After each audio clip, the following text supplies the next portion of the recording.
Alone in a cell sits a 43-year-old man who German prosecutors believe may know the truth about the disappearance of Madeleine McCann. Please, please do not hurt her. Please don't scare her. After more than 13 years and a worldwide investigation, could the desperate search for the missing 3-year-old be nearing its end? In a major development, police have identified a new suspect. Wie Sie dem entnehmen können, gehen wir davon aus, dass das Mädchen tot ist, dass sich unser Beschuldigter zur Tatzeit am Tatort befunden hat. But it is now a race against time. Without fresh evidence, the suspect may walk free in a matter of weeks, and the McCanns might never see justice.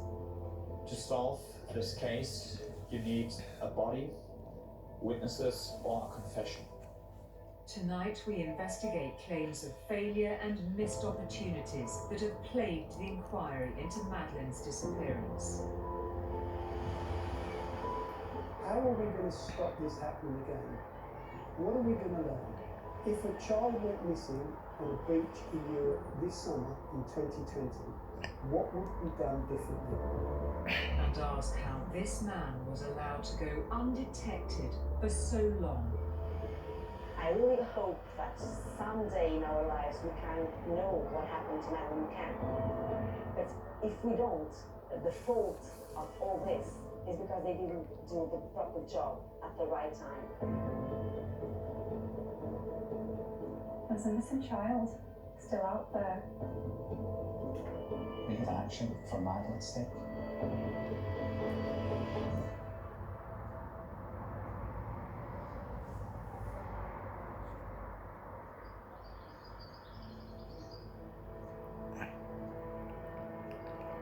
Three years ago, in a small town on the Algarve coast in Portugal, an extraordinary chain of events was triggered.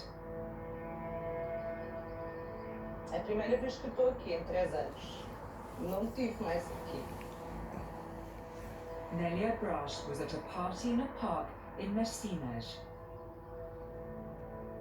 Acordei, fiz a minha vida normal e todo este espaço aqui eram mesas onde estava muita gente sentada a comer e a beber, outras a dançar. E a minha filha estava aqui a brincar juntamente com outras crianças e chegaram aqui a correr e disseram-nos: mãe, está ali um senhor que está a mostrar a pilinha. E perguntou-lhe em inglês: what's your name? E a minha filha ficou muito assustada. Corremos nesta direção para dentro do parque. Já tinha as calças meio desacordadas, eu vi-lo fazer assim e tentar se ajeitar. Mas por outro lado também o facto de ele estar ali, com a roupa em baixo, a masturbar-se de baixo, onde estavam só praticamente meninas a brincar, também nos levou a que não era um comportamento normal. Ele dizia que queria ir embora, pedia desculpa porque só queria fazer xixi e quando chegou às autoridades e tentava ir embora, tentava sair assim, depois mexia-se assim, mas estavam sempre ali 3 ou 4 senhores ali que não o deixaram sair. Police identified him as Christian Bruckner, and when they discovered he was wanted for sex crimes in Germany, the Portuguese authorities deported him back to his home country.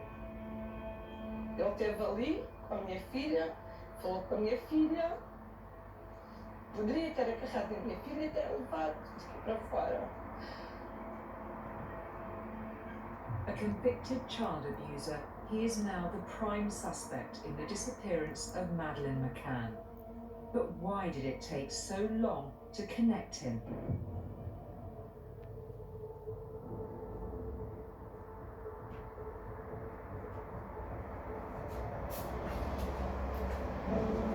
In 2007, Kate and Jerry McCann took their family on holiday to Praia da Luz on the Algarve. On May the 3rd, they went for dinner with friends at a tapas bar, just across from their apartment in the holiday complex, where their 3 children were asleep. We're just hearing that a search is underway for a 3-year-old British girl who's gone missing in the Algarve area of Portugal. and they were all down here having dinner. This is Tapas Bar. Journalist João Tiago has been following the McCann case since it first broke. All the friends were together every single night having dinner inside of it. They had a system actually. They decided, as this was quite close to the apartments, it was much more comfortable for the children to sleep, and each 30 minutes one of them would go there to the apartment to check if the kids were okay. But that night their system went terrifyingly wrong. Jerry had checked the kids before, a friend had checked the kids before, was Kate McCann's turn at 10 o'clock. She leaves the restaurant, she walks this about 80 meters distance to the apartment. She walks all the way up and she gets into the apartment in this gate over here, walks up the stairs, get into the apartment in the balcony, in the access of the balcony. There is a big window over there. She crosses the living room and then she gets into the children's room where she realized the door was open and shutter open, window open. Twins were sleeping, but Madeleine wasn't in the bed. How Madeleine disappeared is still a mystery.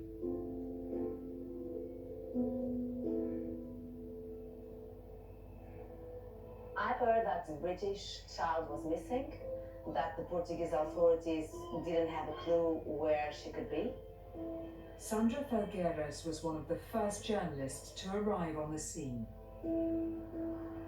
We didn't know what really happened, and in Portugal, such a thing was unknown. A child went missing from the room where she was sleeping.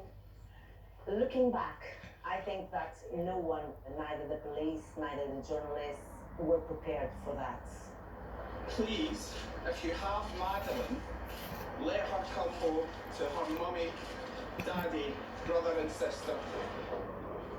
Children that are abducted and that are eventually killed are normally dead within 3 to 6 hours of the abduction. So time is the biggest enemy with these kind of investigations. As the seriousness of the situation became apparent, local police were joined by officers from the Criminal Investigation Unit.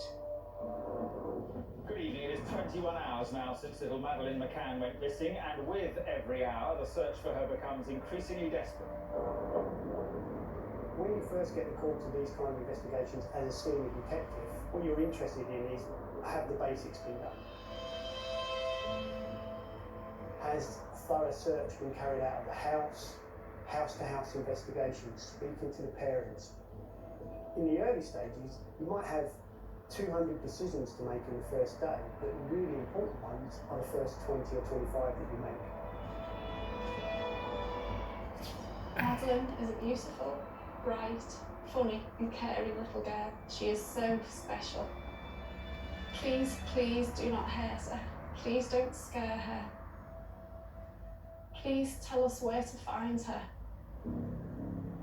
At the time of Madeleine's disappearance, Graham Hill was a senior detective with the Surrey Police, investigating major crime, including child abductions. I was asked if I would go to Portugal and offer the Portuguese police some advice. Early on I realised that it was an investigation of a very different magnitude. You know, you open the door and there's 80 photographers. There was a thirst for knowledge, and it very quickly became apparent that our advice was going to be considered but potentially not acted upon. If you ask me now if I think it was a good police work, no, it wasn't. Not at all. I saw the crime scene on the first day and it was not preserved. I know now that they've collected samples inside the flat, but the great majority were contaminated. Madeleine McCann's face soon became known across the world as investigators found no credible evidence to explain her disappearance. He was very kind. He said that you'd pray for us and our family, and that he'd continue to pray for Madeleine's safe return to us. In that period, there were lots of theories of everything that could have happened. they talked about suspects. Who was the suspect number one? Then another guy. Then we had footage from Morocco where a woman was claiming that I saw her, I'm definitely sure I saw her. Then the police start saying that they were investigating not a kidnapping anymore, but a murder, and that maybe the McCanns were implicated. I was convinced from the beginning that there were no evidence against them, because I believe that they were innocent. You have to go after solid evidences. So finally the police was able to start looking for the true criminal and to try to find what happened.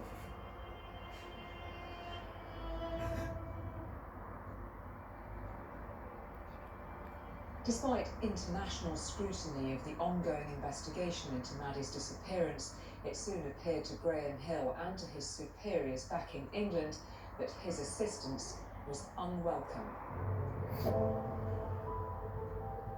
It became very frustrating. I sent lots of verbal and written reports back to London about the difficulties we were experiencing, and after just over a week we decided that actually it probably wasn't serving any purpose for us to remain there, and we returned to the UK.